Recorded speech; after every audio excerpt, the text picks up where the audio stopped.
รายการต่อไปนี้เป็นรายการทั่วไปสามารถรับชมได้ทุกวัย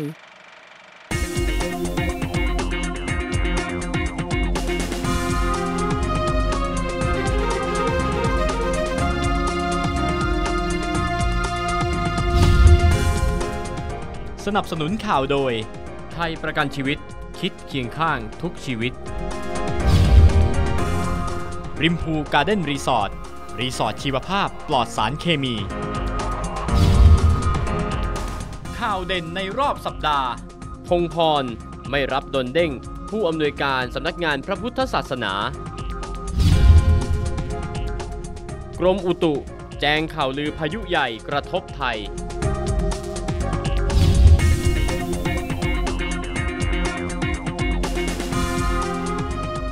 สวัสดีค่ะสวัสดีครับขอต้อนรับคุณผู้ชมเข้าสู่รายการ Weekly Round Up นะคะอยู่กับดิฉันรัตนันท์ สิริวลีสุนิธิและคุณเฉลิม วชรฐานนท์ค่ะก็กลับมาพบกันเป็นประจำในวันเวลาดีๆแบบนี้นะคะซึ่งในสัปดาห์นี้ต้องบอกว่ามีข่าวร้อนหลายประเด็นค่ะแต่เดี๋ยวมาดูกันว่าใน9อันดับข่าวของเราจะมีข่าวไหนประเด็นไหนบ้างนะคะแต่ว่าสำหรับช่วงของ Weekly จี้จุดเลยฮะสัปดาห์นี้จะไปจี้ที่เรื่องไหนฮะ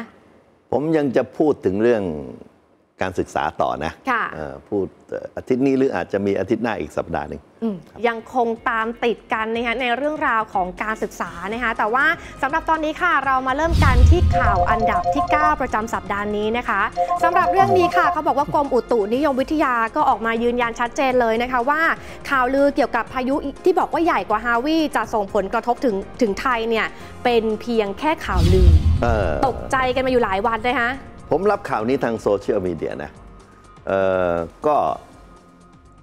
ข่าวแบบนี้เนี่ยไม่ตื่นเต้นไม่ตกใจไม่ได้เพราะมันเขียนมาชัดเจนว่ามันจะมีซุปเปอร์ไต้ฝุ่นที่ใหญ่กว่าฮาวิของอเมริกาอีกฮาวินี่ก็ว่าหนักแล้วนะคะถือว่าใหญ่ที่สุดในอเมริกาแล้วนะอันนี้ใหญ่กว่าบอก2 เท่าตัวแล้วก็จะเกิดปรากฏการณ์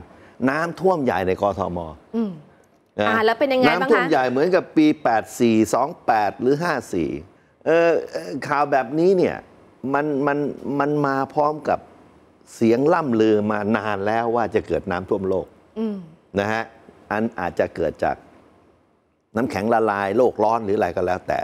แล้วมันก็มีหลักฐานเป็นกราฟิกออกมาชัดเจนว่ามันจะท่วมขึ้นไปถึงลพบุรีท่วมขึ้นไปถึงปราจีนบุรีนะฮะท่วมแถวนี้ท่วมหมดนะชายทะเลนี่ไม่เหลือเลยนะเพราะฉะนั้นเวลาข่าวนี้ออกมาเนี่ยมันก็ประหวานพันพรึงดิคนก็ตกใจกันผมเป็นยังไงบ้างฮะผมส่งข่าวนี้ให้กับทางครอบครัวบอกให้ดูผมไม่ได้เชื่อ 100% นะเพราะมันไม่มีแหล่งข่าวยืนยัน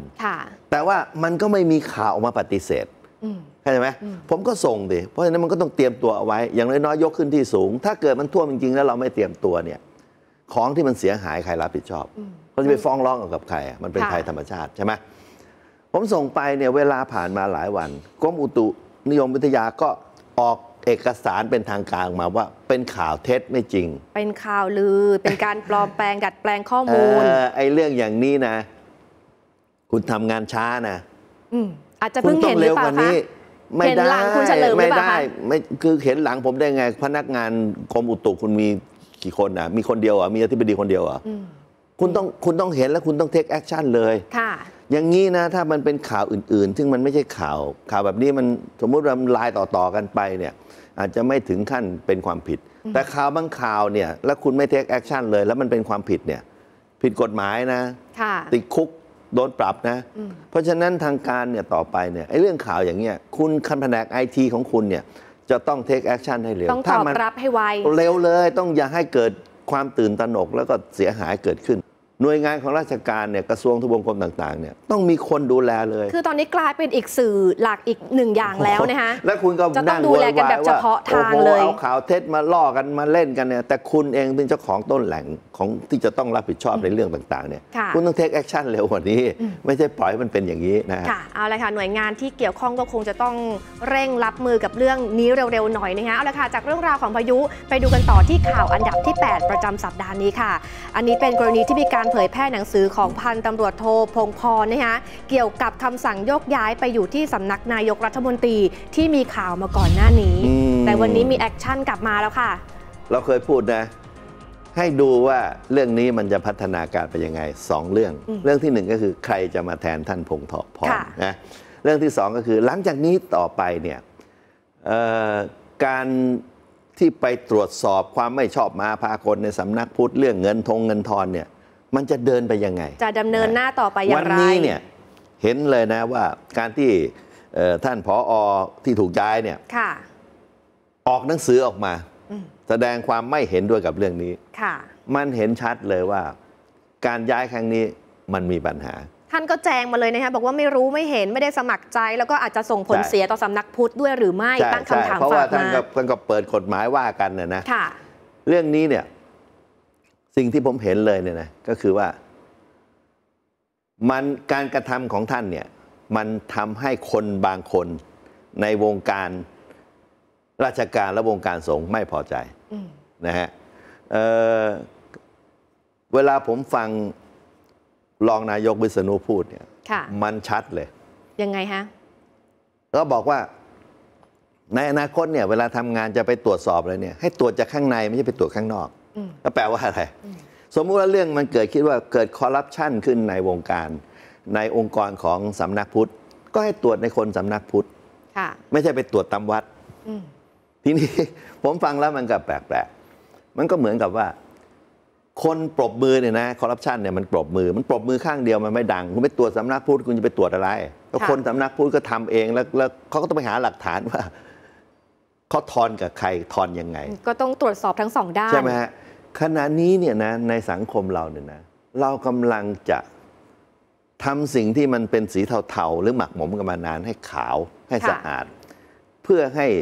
อย่างเรื่องศาสนาเพื่อให้พระพุทธศาสนาเนี่ยเป็นที่เคารพความมั่นใจโดยเฉพาะสถาบันสงฆ์เนี่ยของพุทธศาสนิกชนแต่ถ้าเกิดทำอย่างนี้วิธีการคิดอย่างนี้มันก็เหมือนกับว่าปัดขยะนะเข้าไปใต้อาสนะแล้วนั่งทับกันต่อซ่อนไว้ก่อนเก็บไว้ก่อนอย่างนั้นเนี่ยนะมันผมฟังแล้วมันวังเวงก็ไม่สะอาดสักทีไม่ค่อยมีความหวังนะฮะแต่ว่าผมชมท่านพงษ์พรนะท่านอายุขนาดนี้ผมก็คิดว่าคงจะ50ขึ้นไปแล้วอ่ะท่านเหลือเวลาในราชการอีกไม่นานท่านดำรงตนมาถึงวันนี้ยืนขึ้นมาต่อสู้เพื่อจะแก้ไขสิ่งที่ไม่ถูกต้องให้ถูกต้องซะวันนี้ท่านจะอยู่ด้วยเกียรติศักดิ์ศรีอยู่ไม่ได้ก็ต้องอยู่จนอย่างเงี้ยจนถึงวาระสุดท้ายแล้วท่านจะมีเกียรติอย่าไปยอมแพ้ความไม่ถูกต้อง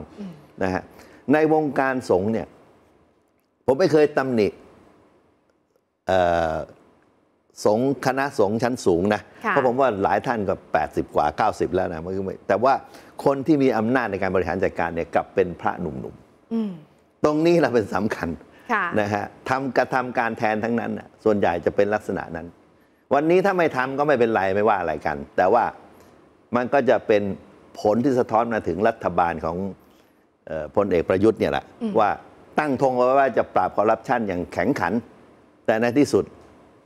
ไปเหมือนจะไปไม่สุดทางทำอะไรไม่ได้